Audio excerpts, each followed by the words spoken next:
దేవుని నామమునకు మహిమ కలుగును గాక. హల్లెలూయా. అందరూ స్తోత్రం చెప్దామా? అందరూ స్తోత్రం చెప్దాం. కొంచెం గట్టిగా చెప్దాం. స్తోత్రం. మంచిది. ఈ పునరుద్ధాన దినం ఆదివారము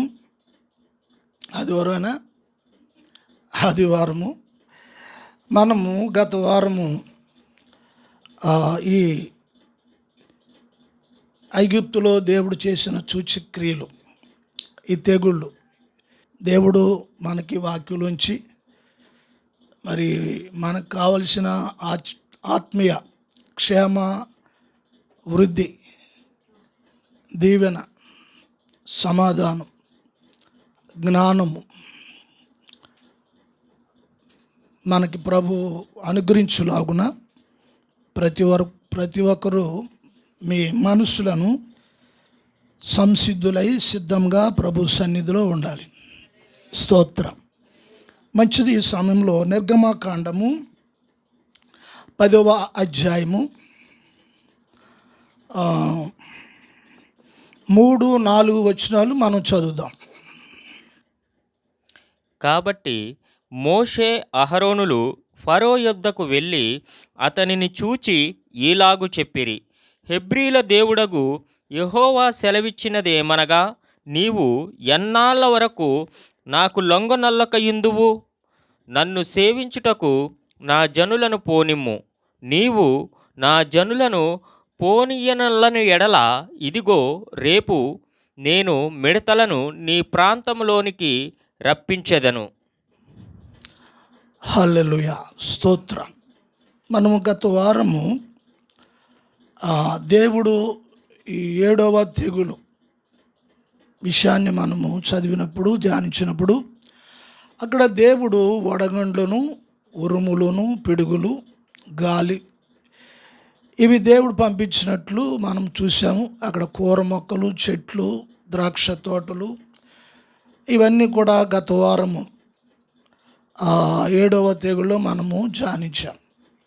అయితే ఇక్కడ చదవబడిన 10వ అధ్యాయంలో మనం వాస్తవానికి ఈ 10వ అధ్యాయము 1 నుండి 20 వచనాలు చదవాలి. మనం చదివితే అక్కడ ఉన్న విషయాలను కూడా మనకు తెలుస్తాయి. ఇప్పుడైతే నేను కొన్ని రెఫరెన్సులు చెప్తాను, మీరు చదవండి. అయితే మొత్తం 1 నుండి 20 వచనాలు మనం చదివితే అక్కడ ఈ వృత్తాంతం అంతా కూడా ఉంది. అయితే దేవుడు ఈ 8 తెగుల్లో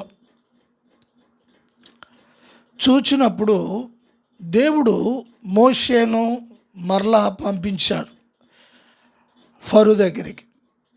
పంపించి ఎన్నాళ్ళు వరకు మాకు లోబడకుండా, దేవునికి లోపడకుండా ఫరో ఉంటాడు అనే విషయాన్ని చూస్తూ ఉన్నాం. 3 నుండి 4 వచనాలు. అయితే ప్రారంభం నుంచి మనం చూస్తుంటే అక్కడ ఇంకా కొన్ని విషయాలు ఉన్నాయి.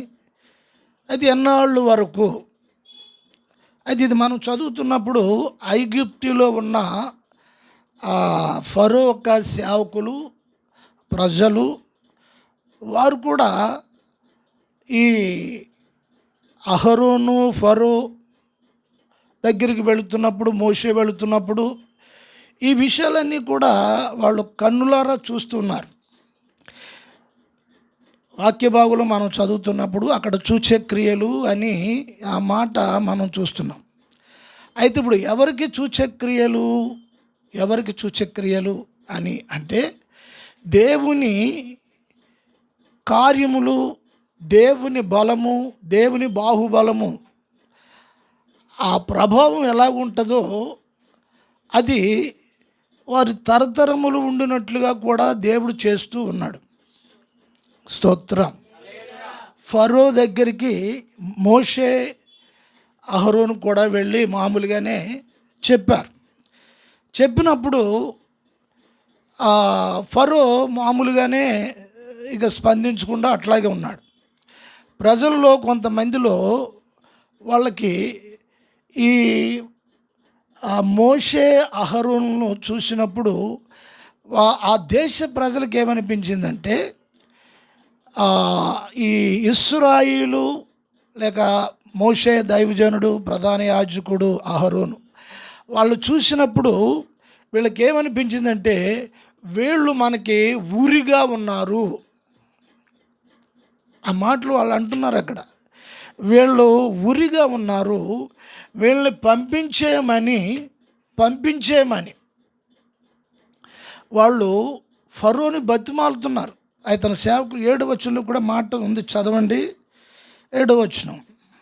అప్పుడు ఫరో సేవకులు అతని చూచి, ఎన్నాళ్ళ వరకు వీడు మనకు ఉరిగా నుండును? తమ దేవుడైన యెహోవాను సేవించుటకు ఈ మనుష్యులను పోనిమ్ము. తమ దేవుడైన యెహోవాను సేవించుటకు. గమనించవలసిన విషయం ఏమిటి అంటే, దేవుడు తన ప్రజలు దేవుణ్ణి సేవించాలి. వాళ్ళ మాటల్లో ఒక సత్యము వెలువడుతూ ఉంది. దేవుని ప్రజలు దేవుణ్ణి వాళ్ళు సేవించుకోనివ్వండి అంటూ ఉన్నారు. ఇప్పుడు లోకంలో కూడా ఎలా ఉన్నదంటే, మా దేవుణ్ణి మేము సేవించుకుంటాం, మీ దేవుణ్ణి మీరు సేవించుకోండి అన్నంతవరకు పర్వాలేదు. ఇప్పుడు ఈ రోజున చాలా విమర్శలు, డిబేట్లు, రకరకాల విధానాలు ప్రబలిల్లుతున్నాయి. ఇదంతా కూడా సాతాను యొక్క భ్రష్టు ఆత్మ యొక్క క్రియ. చూడండి, వాళ్ళు అంటున్నారు వాళ్ళ దేవుణ్ణి వాళ్ళు సేవించుకోనివ్వండి. ఎందుచేత? వాళ్ళని ఇబ్బంది పెట్టడం వల్ల, వాళ్ళని బాధ పెట్టడం వల్ల వాళ్ళు వాళ్ళ దేవుణ్ణి ఆరాధించుకోవటము అనే విషయము ఏదైతే మనం బ్రేక్ చేయాలని అనుకుంటున్నామో ఆ బ్రేక్ వల్ల మనకు ఒరిగేది ఏమీ లేదు. మనకి ఉరిగా ఉన్నారు వీళ్ళు. ఎందుచేతంటే మనకి నెమ్మది లేదు. వాళ్ళ దేవుడు అనేకమైన శక్తి కలిగిన వాడు. వాళ్ళని ఆపటం వల్ల మనం నష్టపోతున్నాం. వాళ్ళ ఆరాధన ఆపుతున్నాము, వాళ్ళ పరిచర్యను ఆపుతున్నాము. వాళ్ళ దేవుణ్ణి వాళ్ళు సేవించుకోవటం అనే విషయం వచ్చి వాళ్ళు కొట్లాడట్లేదు, దెబ్బలాడట్లేదు, కక్ష పోనట్లేదు, మరి ఏమీ చేయట్లేదు. వారు మాటిమాటికి వచ్చి మా దేవుడు ఇలా చెప్పమన్నాడు నీతోటి రాజా అని సవినయంగా వాళ్ళు మాట్లాడుతున్నారు. వాళ్ళు ఒక సమాధానకరంగా వచ్చి వాళ్ళు మాట్లాడుతున్నారు అని అక్కడున్న ఆ ప్రజలలో ఉన్న ఒక రకమైన రెవల్యూషన్ అనేది, ఒక తిరుగుబాటు అనేది వాళ్ళలో మనం చూస్తున్నాం. ఏంటో తిరుగుబాటు? ఫరో మీద కూడా అసహ్యం వస్తుంది. ఎన్నాళ్ళ వరకు నువ్వు ఇలా చేస్తావు? చదువుదన్నమాట. ఎన్నాళ్ళ వరకు వీడు మనకు ఉరిగా నుండును. ఏంటట? చూడండి, అంటే ఇప్పుడు దేవుణ్ణి ఆరాధించటం అనే విషయం బాగా గమనించాలి. వాక్యం వింటున్నా మీరు అందరూ కూడా. దేవుణ్ణి ఆరాధించే విషయంలో వాళ్ళే కొంతమంది అడ్డుగా ఆరాధనకు వెళ్లకుండా ఆరాధనకు ఆ సాకులు చెప్పి మానేసేవాళ్ళు విశ్వాసులు ఉంటూ ఉంటారు. అదే సమయంలో ఆరాధన ఆగిపోవటం వల్ల ఎంత ప్రమాదకరమైన విషయమో గమనించండి. ఆరాధన ఆపడం వల్ల వాళ్ళకి అది ఎలాగున్నదట? ఇవాళ ఏ రాష్ట్రంలో చూసినా, ఎక్కడ చూసినా సేవకులు చేసే పరిచర్య, సువార్త ఆపేస్తున్నారు. ఇలా ఆపేయటం వల్ల జరిగే అనర్థము, ప్రమాదం ఏమిటంటే వాక్యం మనకు సాక్ష్యం ఇస్తుంది. అలాగ ఆపే వాళ్లకు అది వారి జీవితాలకు ప్రమాదకరంగా ఉంటుంది. వాళ్ళ దేవుణ్ణి వాళ్ళు ఆరాధించుకుంటారు, పోనివ్వండి. రాజు కఠినత్వంగా ఉన్నాడు, పరిపాలించే వాళ్ళు కఠినత్వంగా ఉన్నారు, అధికారులు కఠినం వహిస్తూ ఉన్నారు. పరిపాలించేవాడు వారు దేవుని వారు ఆరాధించుకుంటారు, పోనివ్వాలి.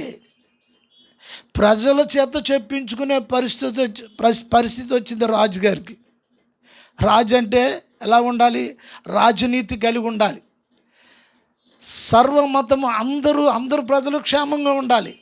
వారు నన్ను రాజుగా ఎన్నుకున్నారు, ప్రజలు అందరూ క్షేమంగా ఉండాలి, అందరూ క్షేమంగా ఉండాలి, ఆ క్షేమ పరిపాలన నేను చెయ్యాలి అనేది రాజుకి ఒక స్వచ్ఛమైన మనసు ఉండాలి.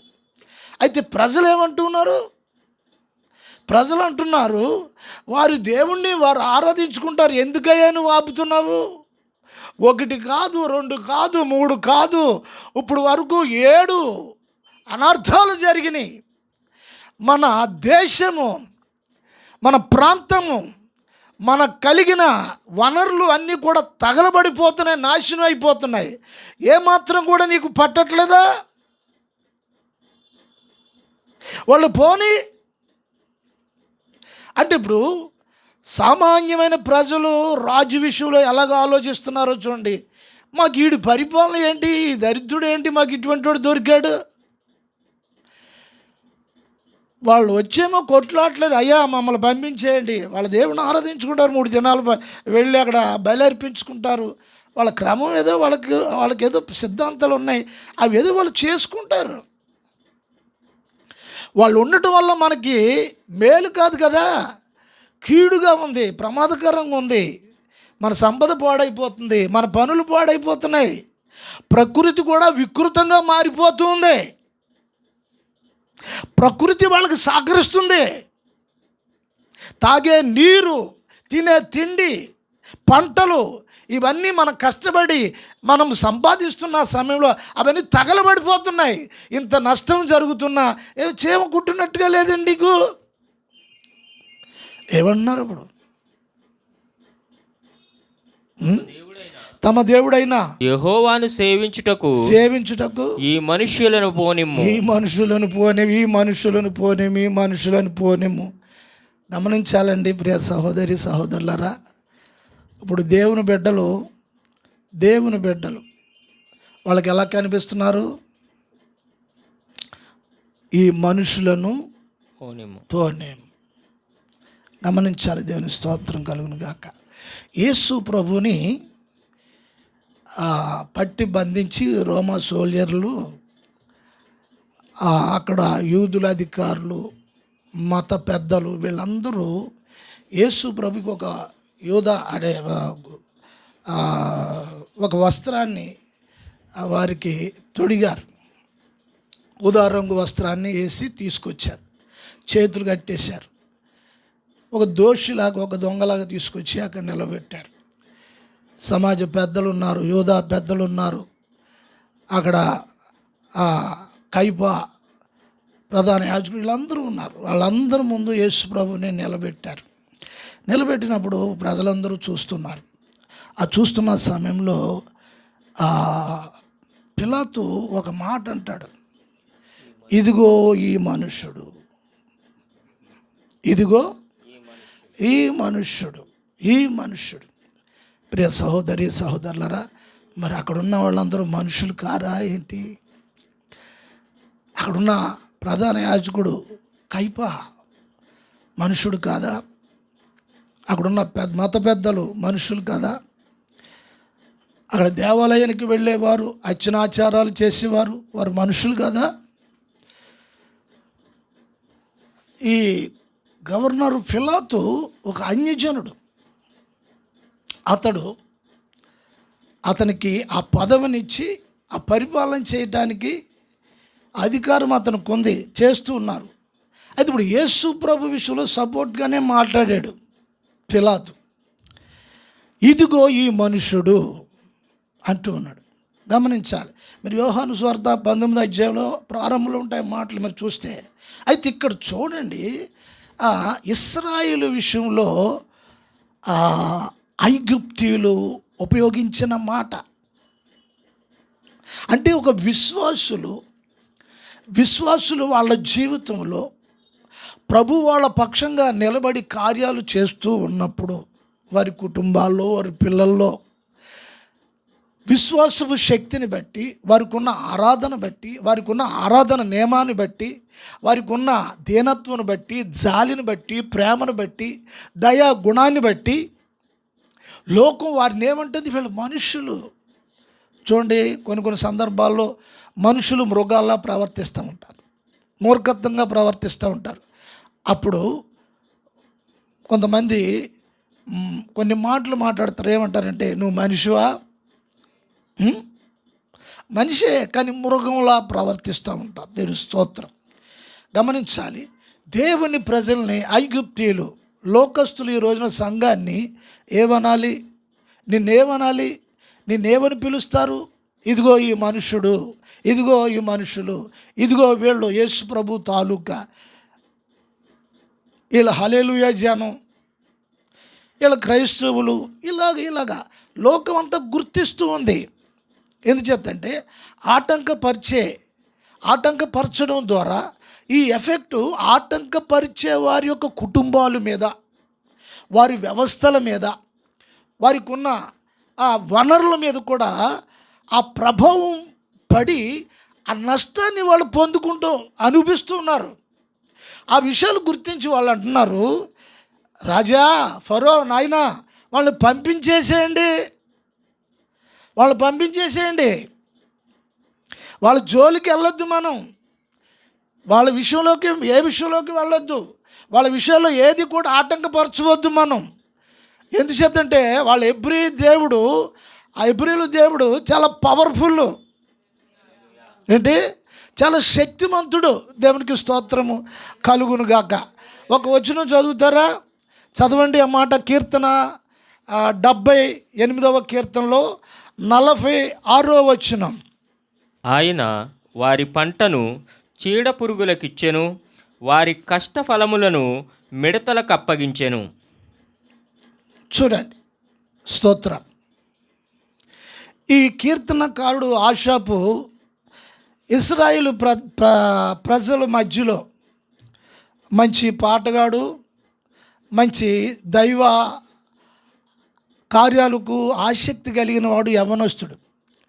ఇతడి కీర్తన భాగంలో దేవుడు చేసిన కార్యాలు, ఐగుప్తుల యొక్క వారు జీవిత విధానాలు, వాళ్ళు ఎలాగుంటారు, వాళ్ళు ఏ విధంగా ప్రవర్తిస్తారు, వారు దేని మీద ఆధారపడతారు, వారి నమ్మకాలు, వారి విశ్వాసాలు, ఆ విషయాలన్నీ కూడా అతడు క్షుణ్ణంగా చూశాడు, గమనించాడు, గ్రహించాడు. అయితే ఇప్పుడు వాళ్ళు చేసేది ఏమిటి అని అంటే, వాళ్ళు పురుగును వారు ఆరాధించేవారు. పురుగును ఆ గ్రీకు భాషలో ఆ పురుగును ఒక దేవతగా వారు చేసుకుని వారు ఆరాధించేవారు. ఏం పేరు?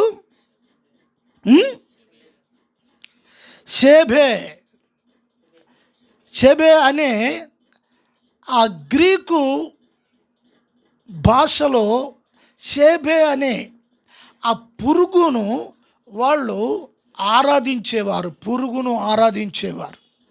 గమనించాలి. దేవుని స్తోత్రం కలుగును గాక. హల్లెలూయా. వింటారా? పురుగును ఆరాధించేవారు. ఇప్పుడు కొంతమంది ఇలా చూడండి, పల్లెటూరుల్లో ఆ పొలాల్లో ఉంటాయి ఇళ్ళు, పొలాల్లో ఉంటాయి. ఆ పొలాలు పక్కన, ఆ బోధుల పక్కన ఇళ్ళు ఉంటాయి, చేలు మధ్యలో ఇళ్ళు ఉంటాయి. అప్పుడు రాత్రుళ్ళు వాళ్ళు ప్రయాణం అయి వెళుతున్నప్పుడు పెద్దవాళ్ళు అంటారు, జాగ్రత్తగా వెళ్ళండి, పురుగు పుట్ట ఉంటుంది అంటారు. పురుగు పుట్ట. పురుగు అంటే ఏంటి? పురుగు అంటే ఏంటి?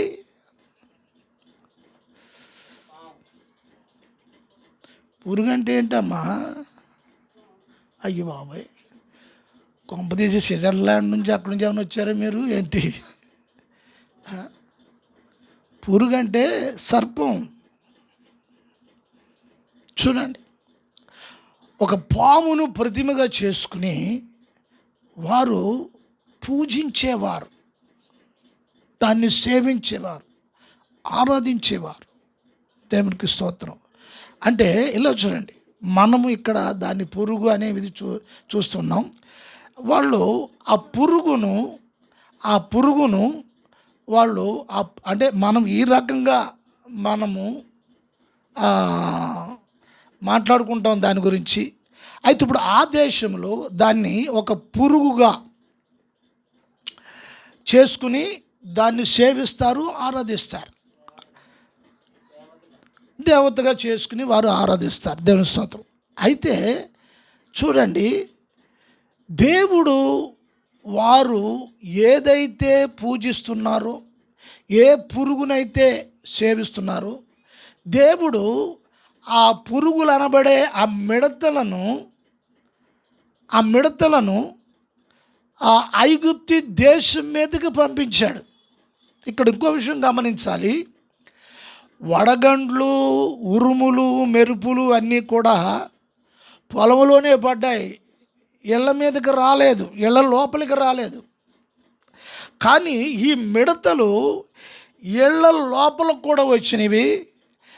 వడగండ్లు పడి చెట్లు చేమలు ఇరిగిపోయి పాడైపోతే, దానికి ఉన్న మేడి పండ్లు, ద్రాక్ష పండ్లు నేలపాలైపోతే, ఇప్పుడు ఈ మిడతలు వచ్చేసి ఆ ఫలాలు, ఆ పళ్ళన్నీ కూడా తినేసినాయి,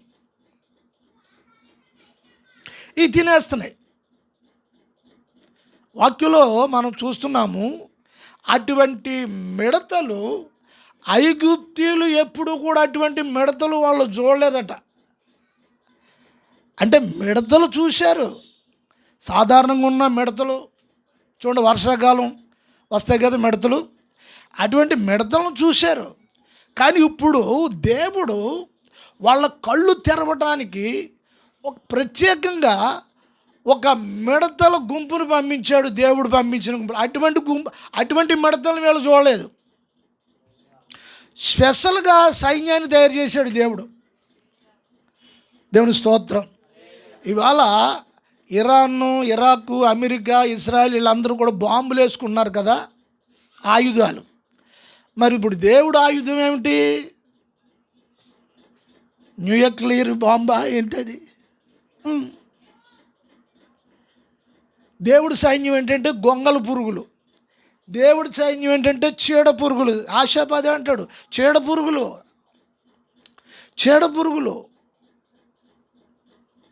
దేవుని సైన్యం పంపించాడు, మిలిటరీ సైన్యం. ఇప్పుడు మన భారతదేశానికి మిలిటరీ ఉంది, ఫోర్స్ ఉంది. అట్లా ఇప్పుడు దేవునికి కూడా ఫోర్స్ ఉంది. ఏంటవి? మిడతలు.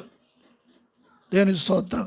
మొత్తం ఎక్కడ పడితే అక్కడ గుంపు గుంపులుగా ఇళ్లల్లో, మనుషుల్లో, పొలాల్లో, ఏ స్థలంలో పడితే ఆ స్థలంలో వాళ్ళకున్న ఆహార పదార్థాలన్నీ ఇవి తినేస్తున్నాయి. ఇప్పుడు ఐగుప్తులకి ఏమొచ్చేసింది? కరువు వచ్చేసింది, తిండిలు ఏమొచ్చేసింది, పండించుకున్న పంట నోటి దాకా వచ్చే పరిస్థితి లేకుండా అయిపోయింది.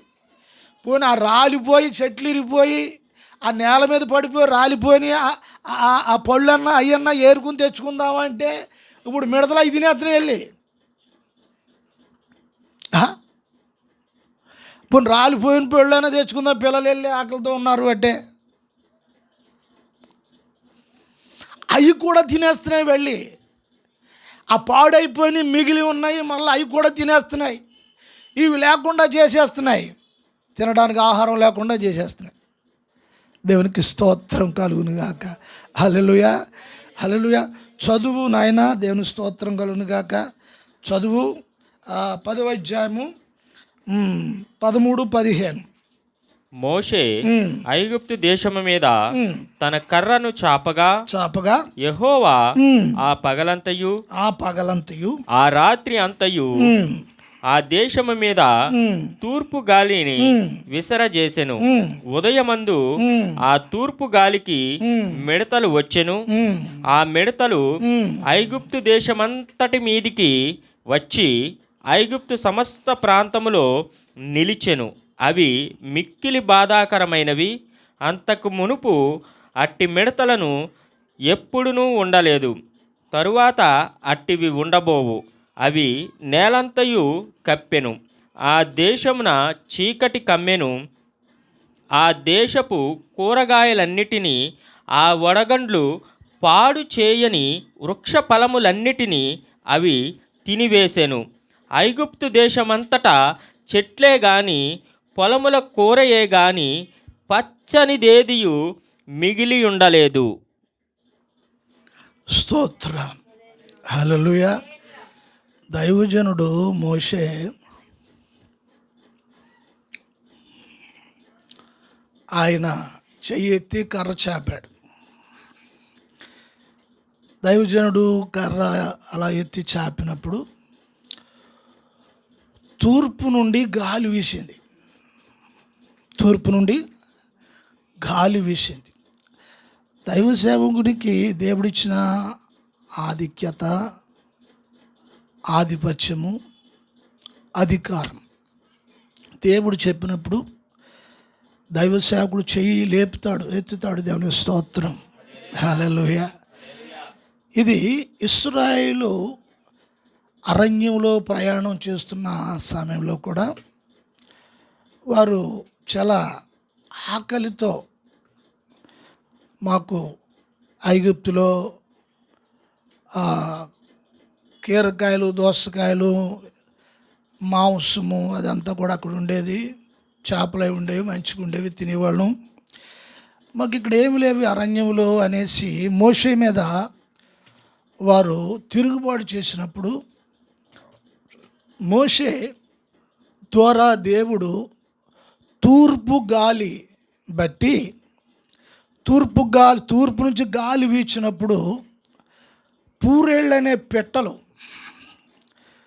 అవి తండోలు టన్నులు వచ్చి ఇశ్రాయేలు మధ్యలో పడ్డాయి. దేవుని స్తోత్రం. వాళ్ళ ఆ మాంసం తిని అది ఆ మాంసం గొంతు దాకా ఉందంట, గూరుకునేట్లాగా ఆలుతుంటుంటే. తూర్పు గాలి వచ్చి ఎప్పుడైతే కొట్టిందో ఆ పక్షులన్నీ వచ్చి ఇశ్రాయేలు ప్రజల ముందు పడ్డాయి.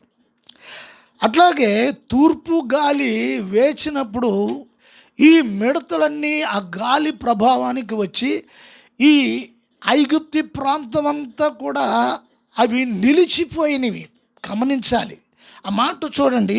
అవి నిలిచిపోయినవి అంటే ఇప్పుడు తూర్పు గాలి ఎక్కడ దాకా తీసుకొచ్చి వాటిని విడిచిపెట్టింది, ఎక్కడ అవి నిలిచేలా చేసింది తూర్పు గాలి? ఆ మిడతలు ఐగుప్తి దేశమందంతటా వచ్చి ఐగుప్తు సమస్త ప్రాంతములో నిలిచెను. సమస్త ప్రాంతంలో ఐగుప్తులో ఏ ప్లేసులు ఉన్నాయో, ఏ చౌరస్తాలు ఉన్నాయో, ఏ వీధులు ఉన్నాయో, ఏ ఖాళీ ప్రదేశాలు ఉన్నాయో, ఎక్కడ ఇళ్ళు ఉన్నాయో మొత్తం అంతా కూడా వ్యాపింపజేసి అక్కడ నిలిచిపోయి ఉండిపోయినని చెప్తున్నారు. అక్కడే ఆగిపోయినాయి. మరి అయితే గోషెన్ ఉంది. గోషెన్లో ఇశ్రాయేలు ప్రజలు, దేవుని బిడ్డలు వాళ్ళు ఉన్నారు. వాళ్ళ వద్దకు ఒక్క మిడత కూడా వెళ్ళలేదు. దేవుడు అనుమతి ఇవ్వలేదు కదా. వాళ్ళు కాపాడుతున్నాడు, భద్రపరుస్తున్నాడు. ఇక్కడ గమనించవలసిన విషయం ఏంటంటే, సంఘము నీవు దేవుని ఆజ్ఞను బట్టి, ప్రియ సహోదరులరా, దేవుని ఆజ్ఞను బట్టి వాక్యానుసారమైన బ్రతకటానికి, ప్రభు వాక్యానికి నీ మనస్సు, నీ హృదయము, నీ నడవడిక అప్పగించుకోవాలి. అలాగ అప్పగించుకున్న వ్యక్తులు, కుటుంబాలు, గోషేనులో ఇశ్రాయేలు ప్రజల కుటుంబాలు చాలా భద్రంగా ఉన్నవి. అయితే మూడు దినాలు ఐగుప్తి అంతా కూడా చీకటి అంధకారమైపోయింది. ఆ వచనం చదవండి, 21 చదవండి, 21 నుంచి చదవండి ఆ మాటలు. అందుకు యెహోవా మోషేతో, ఆకాశం వైపు నీ చెయ్యి చాపుము, ఐగుప్తు దేశము మీద చీకటి, చేతికి తెలియనంత చిక్కని చీకటి కమ్మెనను. మోషే ఆకాశం వైపు తన చెయ్యి ఎత్తినప్పుడు ఐగుప్తు దేశమంతయు 3 దినములు గాఢాంధకారమాయెను. చూడండి, దైవజనుడు చెయ్యెత్తు లేపుతున్నప్పుడల్లా దేవుని కార్యములు సూచనలు ఎలాగా జరుగుతున్నాయి అక్కడ. ప్రకృతి దైవ సేవకుని యొక్క మాటకు, అది మోషే మాట అయినను దాని ఆజ్ఞాపించింది దేవుడు. హల్లెలూయా.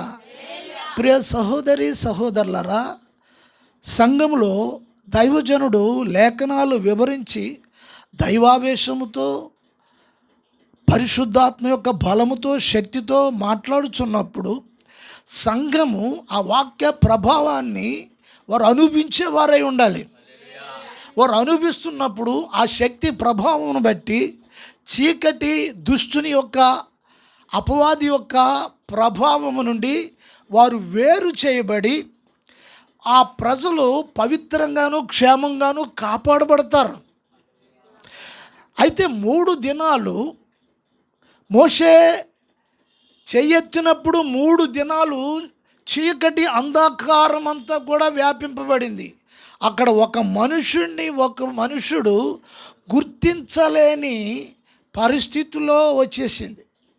చూడండి, తల్లి బిడ్డను గుర్తించలేని పరిస్థితి, తండ్రి పిల్లలను గుర్తించలేని పరిస్థితి, భార్యను భర్త గుర్తించలేని పరిస్థితి, భర్త భార్యను గుర్తించలేని పరిస్థితి. 3 దినాలు అంటే ఇప్పుడు ఈ కొత్త నిబంధన సంఘంలో భ్రష్టాత్మ అంధకార ప్రభావం అయ్యి మనుషుల హృదయాలను చుట్టూ కమ్మేసినప్పుడు వారి హృదయము అంధకారమయమైపోయిందని పౌలు అంటాడు రోమాపత్రికలో. రోమాపత్రిక 1:21 చెప్తాడు, వారు జ్ఞానులై ఉండి, వారు భక్తులై ఉండి, దేవుని ఎరిగి ఉండి, దేవుడికి చెందవలసిన మహిమ వాళ్ళ మహిమపరచలేదు. కానీ వారి వాదములందు, వారి తర్కములందు వారు ఏమైపోయారంట? వ్యర్థులైపోయారు. పౌలు అంటారు ఇటువంటి వాళ్ళ గురించి, వాళ్ళ భక్తి లేని వాళ్ళ భక్తి ఉన్నవాళ్ళే, వారు బుద్ధి లేని వారా బుద్ధి ఉన్నవారే, జ్ఞానము లేనివారా జ్ఞానం ఉన్నవారే, దేవుని ఎరగలేని వారా దేవుని ఎరిగిన వారే. తర్కము చేయగలరు, వాదించగలరు, ఎదుటి వారితో మాటలతో గెలవగలరు, ఎదుటివారి మనుషుల్ని గెలిచి లోపర్చుకోగలరు. వారి హృదయము అంధకారమయమైపోయింది అని చెప్తాడు పౌలు. నూతన నిబంధన సంఘంలో ఆనాడు ఐగుప్తీయులు మోషే చేయెత్తినప్పుడు దేవుడిచ్చిన అధికారమును బట్టి ఆ దేశమంతటా కూడా చీకటి వ్యాపించినప్పుడు అక్షరార్థమైన చీకటి వారి కనులు కప్పేసింది. వారి కుటుంబంలో ఉన్న మనుషుల్ని గుర్తుపట్టలేని స్థితిలో అయిపోయింది. తల్లిని గుర్తుపట్టలేరు, తండ్రిని గుర్తుపట్టలేరు, చెల్లిని గుర్తుపట్టలేరు. అటువంటి పరిస్థితి కట్టిక చీకటి అయిపోయింది. అది అక్షరార్థమైన చీకటి అయితే సంఘములో ఈ రోజున మరి ఆత్మీయంగా చీకటి హృదయములో అపవాది పెట్టేశాడు. స్తోత్రం. హృదయములో అంధకారమయమైపోయింది. ఇప్పుడు మనుషులుగా కలిసినట్టు ఉంటున్నారు, ప్రేమ అన్నట్టు ఉంటూ ఉన్నారు, చూడడానికి కలిసినట్టు ఉంటున్నారు, కానీ వాళ్ళ లోపల ఏమాత్రం ఒక ఐక్యత అనేది లేదు. కలిసినట్టు ఉంటూ ఉంటారు, భార్య భర్తలు కలిసినట్టు ఉంటారు, అన్నదమ్ములు కలిసినట్టు ఉంటారు, కుటుంబంలో వ్యక్తులు కలిసినట్టు ఉంటారు. దేవుని స్తోత్రం. తల్లిదండ్రుల మాట పిల్లలు వింటున్నట్టు ఉంటారు. ఇలా కారణం ఏంటి అంటే వింటున్నట్టే ఉంటారు. దేవుని స్తోత్రం కలుగును గాక. అభిమానాలు, ప్రేమలు, అనురాగాలు ఇవన్నీ లేకుండా గుర్తించలేని స్థితిలో ఉంటారు. అక్కడ వాక్యంలో చూస్తే ఒకరినొకరు గుర్తుపట్టలేని స్థితి, ఒకరినొకరు గుర్తుపట్టలేని స్థితి, చీకటి అంధకారం 3 దినాలు. ఇవాళ మనుషుల మధ్యలో, క్రైస్తవుల మధ్యలో, విశ్వాసుల మధ్యలో, సంఘాల మధ్యలో ఇదే కదా జరిగేది. దేవునికి స్తోత్రం. ఇదే కదా జరుగుతున్నది. ఎవరికి వారు తగ్గించుకునేది లేదు, ఎవరికి వారు ప్రభు ఇచ్చే దీన మనసు పొందుకోవటం అనేది లేదు. ఎవరికి వారు అక్కడ ఉంటారు. దేవుని స్తోత్రం. నేను అక్కడ ఉండాలి, నేను అక్కడి నుంచి దిగను. ఇదే కదా పరిస్థితి. అంధకారమయమైపోయింది. దేవునికి స్తోత్రం. 3 దినాలు చీకటి కమ్మేసింది. అయితే ఇశ్రాయేలు గోషెన్లో ఉన్నారు. అక్కడ వెలుతురుంది. ఇక్కడ పట్టపగలైనా సరే అంధకార చీకటి ఉంది. ఇదే విశ్వాసీ జీవితానికి అవిశ్వాసీ జీవితానికి తేడా. ఒక విశ్వాసీ జీవితానికి అవిశ్వాసీ జీవితానికి తేడా ఇదే. వాక్యపు వెలుగులో నీ బ్రతుకులు ఉండాలి, నీ కుటుంబాలు ఉండాలి, నీ పిల్లలు ఉండాలి, నీ జీవితాలు ఉండాలి. దేవునికి స్తోత్రం కలుగును గాక. హల్లెలూయా. మోషే స్వాధీనంలో ఇశ్రాయేలు ఉన్నారు, దేవుని స్వాధీనంలో మోషే ఉన్నాడు. ఆ లైన్ చూసారా? మోషే ఆధిపత్యంలో ఇశ్రాయేలు ప్రజలు ఉంచాడు దేవుడు. మోషే దేవుని స్వాధీనంలో ఉన్నారు. దేవునికి స్తోత్రం కలుగును గాక. హల్లెలూయా. ఇవి గుర్తించాలి, గమనించాలి. దేవుని ఆత్మ మనకి బోధిస్తూ ఉంటుంది. దేవునికి స్తోత్రం. గోషెన్లో వాళ్ళందరూ కూడా సంతోషంగా క్షేమంగా ఉన్నారు, నెమ్మదిగా ఉన్నారు. ఇక్కడేమో బాధాకరము, వీళ్ళకి ఊరిగా మారిపోయింది ప్రతిదీ కూడా. వాళ్ళు క్షేమంగానే ఉన్నారు. వాళ్ళు అన్నారు వాళ్ళు క్షేమంగా ఉన్నారు, బాగానే ఉన్నారు. మనకు వచ్చింది బాధ. వీడికి తెరవలేని రాజుడు ఒకడు తయారైపోయాడు. వీడు తెరవలేనోడు, ఏమి లేనోడు, వీడు తెరవలేనోడు. రాజుకి ప్రజలు సలహా ఇచ్చే దుస్థితికి వచ్చేసింది. దేవునికి స్తోత్రం కలుగును గాక. హల్లెలూయా. ప్రియ సహోదరి సహోదరులారా, ఈ రోజున సంఘము దేవుని ఆత్మతో ఐక్యము కలిగి ఉండాలి. ప్రతి విశ్వాసి వాక్యంతో ఐక్యము కలిగి ఉండాలి. నీ జీవితము ఉపదేశంతో కలిసి పవిత్రతతో మంచి మనస్సాక్షితో ఉండాలి. అట్లాగే గోషెన్లో వాళ్ళు అలాగే ఉన్నారు. ఇశ్రాయేలు ప్రజలు దేవుడు కాపాడుతూ ఉన్నారు. దేవునికి స్తోత్రం కలుగును గాక. అయితే ఇక్కడ ఐగుప్తులు అందరూ తడుముకుంటున్నారు. ఏంటి తడుముకుంటున్నారు. అలా వాళ్ళు పిలుస్తారు, అమ్మ అంటుంటే అమ్మ ఎక్కడ ఉంది, బాబు ఎక్కడ ఉన్నారు, మధ్యలో చీకటి ఉంది. వాళ్ళు కావాలని తెచ్చిపెట్టుకున్నారు. అది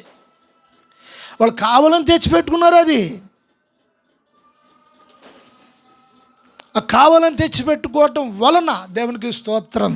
అయితే వాళ్ళు ఒకరినొకరు లోపల ఏమాత్రం కూడా కలుసుకోవటానికి, గుర్తించడానికి, గుర్తుపట్టడానికి వాళ్ళ పరిస్థితి ఎలాగున్నదో వాళ్ళు గుర్తించలేని స్థితిలో, అంధకారంలో ఉన్నారు వారు. అని వారు అనుకుంటున్నారు మేమంతా కలిసే ఉన్నాం కదా అని అనుకుంటున్నారు. దేవుని స్తోత్రం. మీకు ఒక మాట చెప్పనా? దానియేలు గ్రంథంలో దానియేలుకు ఒక దర్శనము, ఆ ప్రతిమ ఒకటి కనిపిస్తూ ఉంటుంది.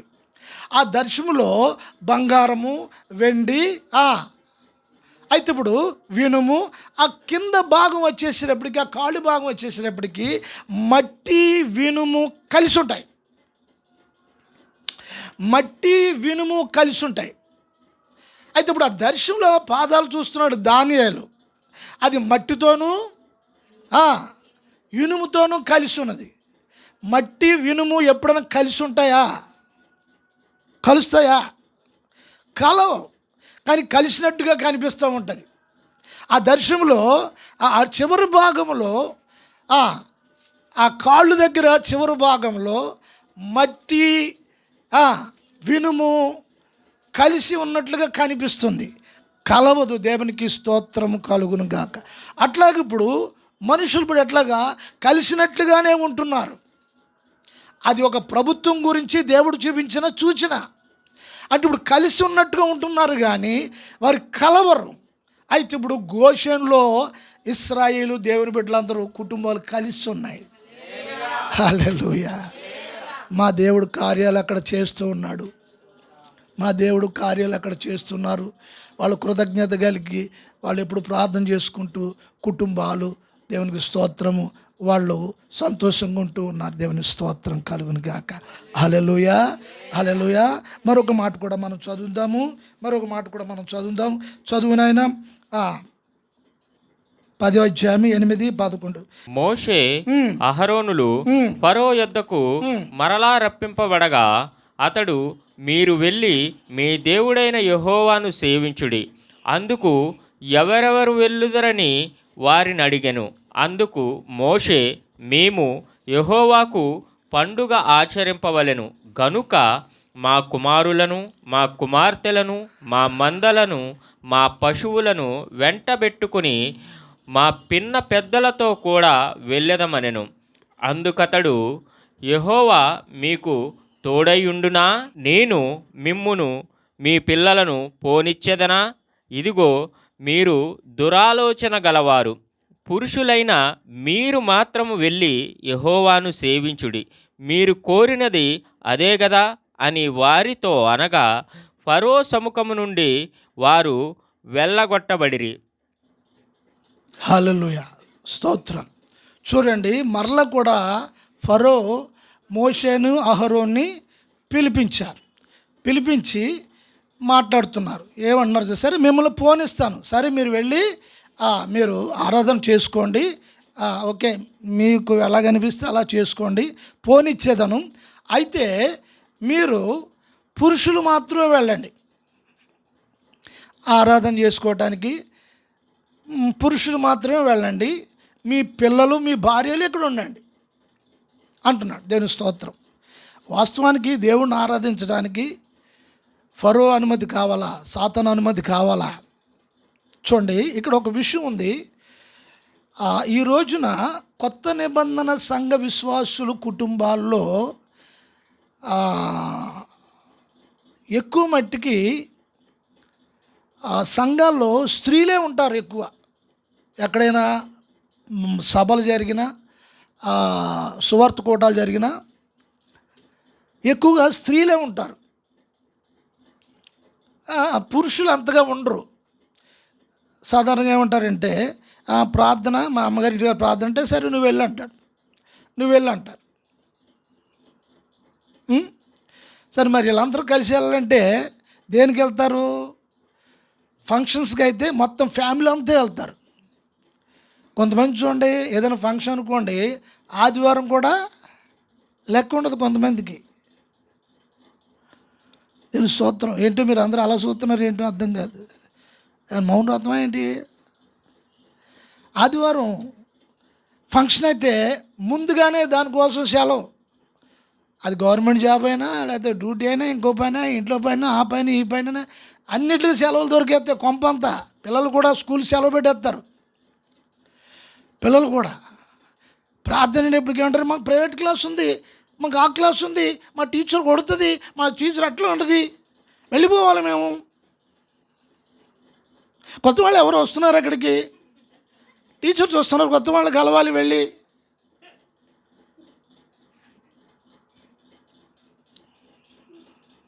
ఇప్పుడు ఇదంతా చేసేది ఎవరు?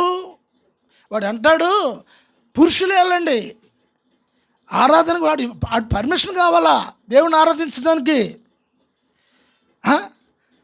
ఇప్పుడు ఆదివారం కూడా పిల్లలు ప్రైవేట్ క్లాసులని ఇవాళ ప్రభుత్వం ఈ విషయాలన్నీ ఆదివారము పిల్లల్ని ఆపేస్తున్నారు. అప్పుడు ఆ రోజు ఆదివారం వెళ్ళిపోయి వాళ్ళేదో పెద్ద పెద్ద మార్కులు ఇంత షీళ్ళు ఎట్టుకొచ్చేస్తారేమో నాకు తెలియదు. ఇంత షీళ్ళు ఎట్టుకొచ్చేస్తారు తెలియదు. ఏదైనా ఫంక్షన్ అయితే ఆపేస్తారు, పిల్లల్ని ఆగిపోతారు, పిల్లలు ఆగిపోతారు, పిల్లల్ని వెళ్ళంటారు. గమనించాలి, గుర్తించాలి మీకు. బట్ అంటాడు, మీరు పురుషులు వెళ్ళండి. కొన్ని కొన్ని కుటుంబాల్లో భర్తలు ఉంటారు, వాళ్ళు ఏమంటారంటే, నువ్వు వెళ్ళి మరి ఆ ప్రార్థన ఉన్నావు కదా, వెళ్ళి మరి మళ్ళీ పాస్టర్ మళ్ళీ లేదో అనుకుంటాడు. సరే నువ్వు వెళ్ళు. ఆవిడ అలా పంపిస్తాడు, వీడు ఎలా వెళ్తాడు? ఎక్కడికి వెళ్తాడు? ఎక్కడికి వెళ్తాడు? అది అంటాడు, పురుషులు వెళ్ళండి, స్త్రీల నుంచి చేసేయండి, పిల్లల నుంచి చేసేయండి. ఏం చేస్తాడు వీడు? ఏ క్లాస్ ఇస్తాడు వీడు? ఏ క్లాస్ ఇస్తాడు? ఆదివారం కుటుంబం అంతా కూడా మోషే అంటాడు, నో నో నో నో, మొత్తం ఒక్క డెక్క కూడా అక్కడ ఉండడానికి వీరలేదు. మా పశువులు, మేము, మా పిల్లలు, మా కుమారులు, మా బిడ్డలు, పెద్దలు అందరూ కూడా దేవునికి స్తోత్రం, మా తాతలు, మా ముత్తాతలు, వీళ్ళందరూ కూడా మేమందరూ వెళ్ళిపోవాలంతే. మా ప్రభుని ఆరాధించాలి. స్తోత్రం. హల్లెలూయా, హల్లెలూయా. నువ్వెవరు మాకు అనుమతి ఇవ్వడానికి? అడు మారినట్టుగా కనబడతాడు, తగ్గినట్టుగా కనబడతాడు, తగ్గించుకున్నట్టుగా కనిపిస్తాడు. దేవునికి స్తోత్రం. మీరు 1 నుంచి 20 వచనాలు చదవండి, అక్కడ చాలా విషయాలు ఉన్నాయి. దేవునికి స్తోత్రం కలుగును గాక. హల్లెలూయా. ఇవాళ కుటుంబంలో విచ్ఛిన్నము. భార్య వస్తే భర్త రాకపోవటం, భర్త వస్తే భార్య రాకపోవటం, భార్య భర్తలు వస్తే పిల్లలు రాకపోవటం. దేవుని స్తోత్రం. పిల్లలు వస్తే భార్య రాకపోవటం, తండ్రి రాకపోవటం. దేవుని స్తోత్రం కలుగును గాక. హల్లెలూయా. ఇప్పుడు సంఘాలు అందుకే పిల్లలు రావడానికి మొన్న ఒక ఆయన అన్నాడు నాతోటి, యూత్ను ప్రోత్సహించాలండి. ఏం చేయాలంటే ప్రోగ్రాలు పెట్టాలండి, పిక్నిక్లు తీసుకెళ్ళాలండి, బీచ్కి తీసుకెళ్ళండి, యవనస్తులందరినీ కూడా అక్కడ తీసుకెళ్ళాలండి, ఎక్కడ తీసుకెళ్ళాలండి, ఆ సముద్రం వారికి తీసుకెళ్ళాలండి, ఆ గృహంలోకి తీసుకెళ్ళాలండి, సాయంత్రం దాకా వాళ్ళు ఎంజాయ్మెంట్ చేయాలండి, మగపిల్లలకేమో క్రికెట్ చేయించాలండి. వాళ్ళందరూ ప్రభువులోకి మనం జాగ్రత్తగా తీసుకురావడానికి అపోస్తులు ఎవరు చేశారు ఈ పని? పేతురు ఎవరు చేశారు? బైబిల్లో శిష్యులు ఎవరన్నా ఇలాగ క్రికెట్ ఇవన్నీ చేసి జనాల్ని సంఘాలు కట్టారా?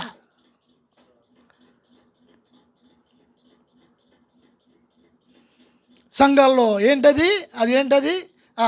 డ్యాన్స్ని ఏమంటారు? దేవుని స్తోత్రం. కొయిర్ ఏంటది? కొరియోగ్రాఫ్. మన ఫెలోషిప్లో పాస్టర్ గారు అంటున్నారు, కొరియోగ్రాఫ్ నేను చూసుకుంటాను. యవనస్తుడా పాస్టర్ గారు?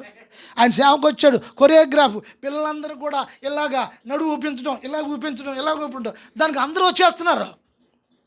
అయ్యా, ఉపవాసం ఉండి మీ కుటుంబంలో మీరు దీవించబడాలి, మీ కుటుంబాలు క్షేమంగా ఉండాలి, మోకాళ్ళ మీద ప్రార్థన ఉండాలి. యవనస్తులు ఇవన్నీ పాస్టర్ గారు ప్రకటిస్తే ఆ ఉపవాస ప్రార్థనకి ముసలోళ్ళును పాస్టర్ గారు ఉంటారు. ముసలోళ్ళు వస్తారు, 2-3. వాళ్ళు వచ్చి నిద్రపోతూ ఉంటారు. ఆ నిద్రాత్మ అంతా కూడా ఈ పాస్టర్ గారి మీద పడిపోయి వీళ్ళు పడుకుంటారు. ఉపవాస ప్రార్థన పోయి స్లీపింగ్ ప్రార్థన అయిపోద్ది. అది ఆవిడ కునిపాళ్ళు పడిపోతుంటుంది ఇలాగా. అని పాస్టర్ గారు అన్నాడు, ఇలా అన్నాడు ఇంకో, ఆవిడ స్తోత్రం ఉంటుంది మళ్ళీ. చూడండి, సాతాను యొక్క క్రియ మనం గుర్తించడానికి. సహోదరులారా, వెళ్ళవద్దు, వెళ్ళండి అన్నాడు దైవజనుడు. అన్నాడు, ఒక్క డెక్క కూడా విడిచిపెట్టవలసిన అగత్యము లేదు. మా ప్రభుని కుటుంబాలుగా ఆరాధించాలి. ఏం చేతంటే కుటుంబాలు దేవుడు ఆశీర్వదించాలి అనే ఉద్దేశం. కుటుంబాలు ఆశీర్వదించబడాలి, పిల్లలు పాటలు పాడాలి, భార్య భర్తలు మోకరించాలి, సంఘంలో స్తుతించాలి, సాక్ష్యాలు చెప్పాలి, పశ్చాత్తాపడాలి, పొరపాట్లు ఒప్పుకోవాలి, పాపాలు ఒప్పుకోవాలి, ఒకరినొకరు క్షమించుకోవాలి, ఓదార్చుకోవాలి, ప్రభు కొరకు నిలబడాలి. ఇదంతా జరగాలి. ఇప్పుడు వాడు అంటాడు, మగవాళ్ళు వెళ్ళండి, దేవునికి స్తోత్రం కలుగును గాక. మగవాళ్ళు వెళ్ళి మైకెట్టుకుని మీరు ప్రసంగాలు చేయండి. ఆడవాళ్ళు ఏం చేయాలి? గమనించాలి ప్రియ సహోదరులారా. ఆ లాస్ట్ వచనాలు కూడా మనం చదువుదాము. చదవండి. 3 దినములు ఒకనినొకడు కనుగొనలేదు, ఒకడినొకడు కనుగొనలేదు, ఎవడును తానున్న చోట నుండి లేవలేకపోయెను. దేవునికి స్తోత్రం కలుగును గాక. యేసు ప్రభు 38 సంవత్సరాల నుండి ఆడు పడున్న సంగతి వాడికి ఏం తెలియట్లేదు. దేవునికి స్తోత్రం కలుగును గాక. ప్రభు అన్నాడు, మరి లేవాలనుకుంటున్నావా, బాగుపడాలనుకుంటున్నావా? దేవునికి స్తోత్రం కలుగును గాక. అలా చీకట్లో పడి లేవలేని స్థితిలో ఉన్నారు. ప్రియ సహోదరులారా, గుర్తించాలి. సంఘంలో నువ్వు ఎక్కడ పడిపోయి ఉన్నావు? దేంట్లో పడిపోయి ఉన్నావు? స్వనీతిలో పడిపోయి ఉన్నావా? పాపంలో పడిపోయి ఉన్నావా? అహంకారంలో పడిపోయి ఉన్నావా? నీ సొంత బుద్ధిలో పడిపోయి ఉన్నావా?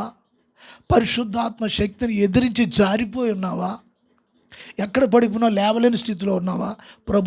ప్రభువు ఈ ఆరాధన ద్వారా ప్రభు మాట్లాడుచున్నాడు. దేవునికి స్తోత్రం కలుగును గాక. నువ్వు లేవాలి. అక్కడ నువ్వు లేవాలి. నువ్వు దేవునికి స్తోత్రం కలుగును గాక. లేవలేని స్థితిలో వాళ్ళు ఉన్నారు అని చెప్తున్నారు. దేవుని స్తోత్రం. మరలా మోషే అన్నాడు, బాబు వీటిని పంపించేసే అని మరి మనవి చేసుకున్నప్పుడు అప్పుడు మరలా కూడా మోషే చేయెత్తాడు. దేవునికి స్తోత్రం కలుగును గాక. మోషే చేయెత్తి ప్రార్థన చేసినప్పుడు తూర్పు నుంచి వచ్చిన మిడతలు దండు పడమటి తట్టు వెళ్ళిపోయినాయి. ఇవన్నీ కూడా ప్రియ సహోదరులారా, దేవుని ప్రజలు సేఫ్గా గోషెన్లో ఉన్నారు. సంగమా, నీవు ఈ రోజున గోషెను అనుభవంలో ఉండాలని ప్రభు మాట్లాడుతూ ఉన్నాడు. గోషెను అనుభవంలో నీవు ఉండాలి. ప్రభు భయం కలిగి ఉండాలి, వాక్యం కలిగి ఉండాలి, ఉపదేశం కలిగి ఉండాలి. కాపరి యొక్క పర్యవేక్షణలో, ఆలోచనలో, సలహాలో, నడిపింపులో, దేవుని యొక్క సన్నిధిలో నీవు ఉండాలి. సంగమా, దేవునికి స్తోత్రం కలుగును గాక. హల్లెలూయా. మనం ప్రార్థన చేద్దాము. ఈ వాక్యమును బట్టి అందరూ కూడా మీరు తలలు వంచండి, ప్రార్థన చేద్దాం. స్తోత్రం, స్తోత్రం, స్తోత్రం, స్తోత్రం, స్తోత్రం, స్తోత్రం. హల్లెలూయా, హల్లెలూయా, హల్లెలూయా, హల్లెలూయా. ప్రార్థన. మహాపరిశుద్ధుడైన మా పరమ తండ్రి, మీ పవిత్రమైన శ్రేష్టమైన నామమును బట్టి స్తోత్రములు చెల్లిస్తున్నాం.